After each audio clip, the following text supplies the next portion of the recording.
Sumul dairy દ્વારા દૂધના kilo ફેટે ભાવમાં વધારો કરવામાં આવ્યો છે, જેને લઈ પશુપાલકોમાં ખુશીની લાગણી જોવા મળી છે।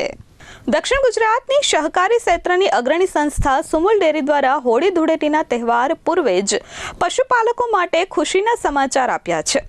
સુમુલ મેનેજમેન્ટે ગાય અને ભેંસના દૂધના ખરીદ ભાવમાં કિલો ફેટે ભાવ વધારો કરવાની જાહેરાત કરી છે।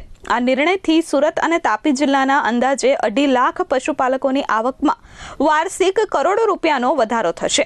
ખાસ કરીને મોંઘા ઘાસચારા અને માવઠાના માર વચ્ચે પશુપાલકોને આર્થિક ટેકો આપવા માટે ડેરી દ્વારા આ મહત્વનું પગલું ભરવામાં આવ્યું છે। સુમુલ ડેરીના સત્તાધીશો દ્વારા જે નિર્ણય લેવાયો છે તેમાં ભાવમાં 20 રૂપિયાનો વધારો કરાયો છે। ગાયના દૂધના કિલો ફેટે ભાવમાં 20 રૂપિયાનો વધારો કરવામાં આવ્યો છે। એટલે પહેલા 830 રૂપિયા મળતા હતા, જે હવે વધીને 850 રૂપિયા મળશે। તેવી જ રીતે ભેંસના દૂધના ભાવમાં 10 રૂપિયાનો વધારો કરવામાં આવ્યો છે। એટલે 870નો ભાવ હતો તે વધીને 880 રૂપિયા પ્રતિ કિલો ફેટ કરવામાં આવ્યો છે। સુમુલ મેનેજમેન્ટ તરફથી ખાસ કરીને સુરત અને તાપી જિલ્લાના આજે સુમુલ સાથે 2.5 લાખ પશુપાલકો જોડાયા છે।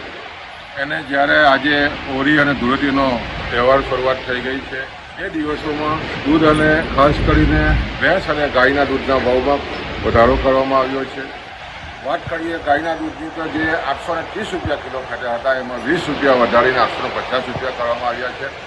એ જ રીતે ભેંસના દૂધમાં પણ જે રીતે 870 રૂપિયા હતા, એ વધારીને 10 રૂપિયા વધારીને 880 કરવામાં આવ્યા છે। એ સ્વાભાવિક છે કે પશુપાલકોમાં રાજીપો છે અને આ દૂધ વધારાને કારણે સુમુલ ડેરીએ વર્ષે દિવસે લગભગ પશુપાલકોને 50 કરોડથી પણ વધારાની આમદની મળવાની છે અને મહિને લગભગ 4 કરોડની આમદની મળવાની છે।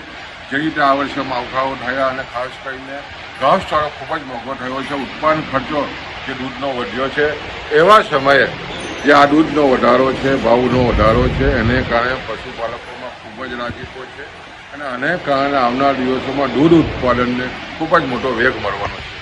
Bureau report S24 news, Surat.